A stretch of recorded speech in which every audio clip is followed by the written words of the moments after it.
여러분 안녕하세요. 오늘 우리가 함께 살펴볼 이 자료, 정말 익숙하지만 동시에 우리의 생각을 완전히 뒤집어 놓을 만한 놀라운 내용을 담고 있습니다. 자, 기독교인이라면 누구나 달달 외우는 주기도문, 그 첫 시작을 한번 떠올려 보세요. 오늘 자료에 따르면 마태복음 6장 9절 원문에서 가장 먼저 등장하는 단어는 하늘에 계신이 아닙니다. 바로 우리 아버지예요. 정말 놀랍지 않나요? 자료는 예수님께서 가르쳐주신 이 짧은 첫마디 속에 사실 엄청나고 급진적인 패러다임의 전환이 숨겨져 있다고 분석합니다. 우주의 창조주를 그저 저 멀리 있는 막연한 신이 아니라 나의 친밀한 아버지로 부른다는 것. 이게 과연 일상에서 어떤 진짜 의미를 가지는지 오늘 아주 속 시원하게 풀어보겠습니다. 본격적인 이야기에 앞서 솔직히 한번 물어볼까요? 왜 우리는 종종 기도를 그토록 어렵고 또 멀게만 느낄까요? 아마 다들 한 번쯤 공감하실 텐데요. 신앙생활을 하다 보면 기도가 살아 숨쉬는 생생한 관계라기보다는 그저 매일 해야 하는 지루하고 무거운 숙제처럼 느껴질 때가 있죠. 신앙과 내 삶이 단절된 것 같고 그냥 입술로만 의미 없는 말을 중얼거리게 되는 그런 순간들 말입니다. 자료에서는 이 문제의 근본적인 원인을 아주 예리하게 짚어냅니다. 결국 하나님과 나 사이의 친밀하고 따뜻한 관계가 제대로 세워져 있지 않기 때문이라는 거죠. 자료에서는 이 관계성의 차이를 보여주기 위해 아주 흥미로운 대비를 제시합니다. 한쪽은 죽은 자를 위한 의식이고 다른 한쪽은 살아계신 아버지와의 대화입니다. 한번 생각해 보세요. 기도를 그저 가끔, 그것도 아주 정해진 문구를 딱딱하게 읽어내려가는 하나의 종교적 의식처럼 대한다면 어떨까요? 살아계신 내 아버지를 마치 죽은 사람 제사 지내듯 대하는 거나 마찬가지라는 겁니다. 하나님을 그렇게 멀리 떨어져 있는 개념적인 존재로만 생각하면 기도의 생명력은 완전히 사라져버립니다. 그냥 감정 하나 없는 추도사를 무미건조하게 읽는 것과 전혀 다를 바가 없어지는 거죠. 결국 핵심은 이겁니다. 내 평범한 일상 속에 하나님이 정말 나와 함께 동행하시는 살아계신 아버지라는 확신이 희미해질 때 기도는 그 진짜 의미를 잃어버립니다. 언제든지 편하게 내 속마음을 툭 털어놓고 말할 수 있는 든든한 동행자가 일상에 없다고 느끼면 사람들은 자연스럽게 기도를 포기해버리거나 아무런 마음이 담기지 않은 기계적인 행동으로 전락시키고 맙니다. 아유, 하나님은 너무 멀리 계셔. 내 이 팍팍한 일상에는 안 계신 것 같아. 라고 생각하는 그 순간 기도의 능력은 완전히 멈춰버리는 겁니다. 자, 그럼 이제 분위기를 살짝 바꿔서 우리가 가진 최고의 특권, 그 무엇과도 비교할 수 없는 권리에 대해 본격적으로 이야기해볼까요? 이 특권이 대체 얼마나 대단한 걸까요? 역사적인 팩트 하나를 짚고 넘어가 보죠. 숫자 0. 맞습니다. 제로입니다. 예수님이 오시기 전 1세기 유대교의 역사적 배경을 쭉 살펴보면요. 우주의 창조주를 향해 직접 대놓고 아버지라고 불렀던 사람은 단 한 명도 없었습니다. 아예 제로였다니까요. 당시 유대교 사회에서 감히 하나님을 아버지라 부른다는 건 감히 상상조차 할 수 없는 불경스러운 일이었습니다.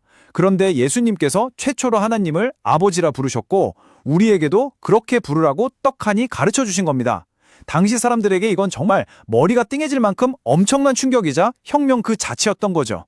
곰범이 생각해보면 이건 정말 우리 인간만이 가진 압도적인 특권입니다.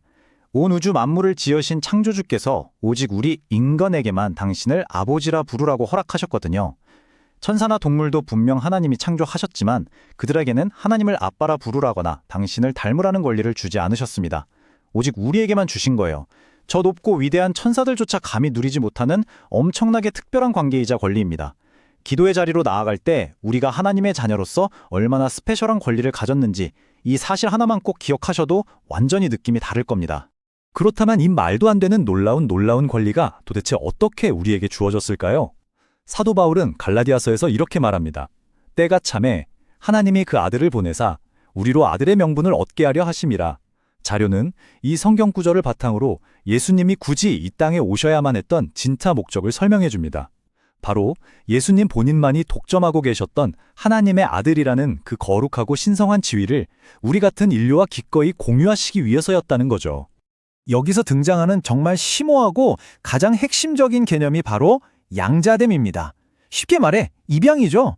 하나님이 우리를 그분의 가족으로, 그러니까 입양된 자녀로서 완벽하게 받아들이셨다는 뜻입니다. 이 따뜻한 가족 비유를 한번 떠올려 보세요. 법적으로도 그리고 관계적으로도 진짜 친자녀와 100% 똑같은 완전한 권리 그리고 무한한 친밀함을 고스란히 부여받았다는 겁니다. 감히 범접할 수 없는 우주의 창조주가 우리를 입양해서 우리의 진짜 가족, 따뜻한 식구가 되어주셨고 우리의 관계를 완전히 뒤집어 놓으신 겁니다. 정말 든든하지 않나요? 그래서 이어지는 갈라디아서 4장 6절은 아주 결정적인 이야기를 들려줍니다. 하나님이 그 아들의 영을 우리 마음 가운데 보내사 아빠 아버지라 부르게 하셨느니라. 예수님이 하나님을 부르셨던 그 엄청난 친밀함의 호칭, 그걸 이제 성령을 통해 바로 우리 마음속에도 심어주셨다는 겁니다. 우리는 이제 문 밖에서 서성이는 외부인이 아닙니다. 따뜻한 가족이라는 테두리 안에서 가장 깊고 구조적인 친밀함을 듬뿍 담아 하나님께 아빠 하고 부르짖을 수 있게 된 거죠. 자, 그럼 이 아빠라는 세상에서 가장 따뜻하고 가슴 몽글몽글해지는 이름에 대해 조금만 더 깊이 들어가 보겠습니다. 우리가 평소에 쓰는 이 아빠, 성경 원문에서 말하는 아빠라는 단어는 정말이지 어린아이처럼 한없이 순수하고 취약한 신뢰를 고스란히 담고 있습니다. 무겁고 엄숙한 종교적인 장벽을 단번에 허물어뜨리는 단어죠. 이 단어를 입 밖으로 낸다는 건 하나님, 저는 당신 앞에서 혼자서는 아무것도 할 수 없는 어린아이입니다 라고 솔직하게 인정하는 거나 마찬가지예요.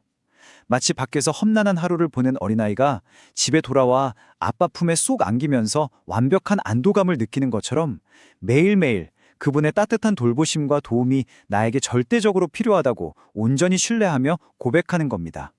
그렇다면 우리 일상 속에서 하나님과 어떻게 하면 이렇게 친밀하고 끈끈한 대화를 나눌 수 있을까요? 아주 구체적으로 접근해보죠. 자료는 기도가 멀고 부담스러운 의무가 아니라 친밀한 일상의 대화로 완전히 탈바꿈해야 한다고 강조합니다.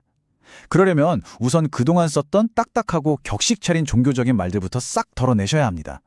대신 온기가 도는 저녁 식탁에서 아빠한테 오늘 무슨 일이 있었는지 미주알고주알 편하게 얘기하듯 그런 가족 간의 역동성을 만들어가는 겁니다.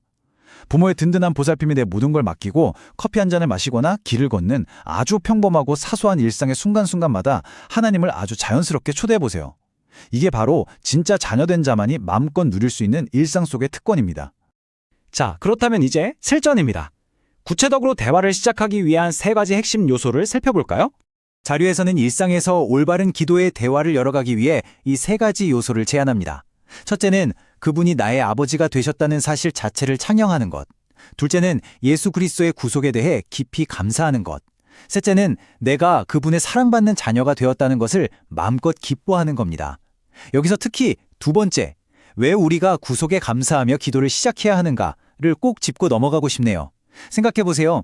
우리가 감히 우주의 창조주를 친근하게 아빠라고 부를 수 있는 이 놀라운 자격은 우리가 뭘 잘해서 얻은 게 절대 아니잖아요.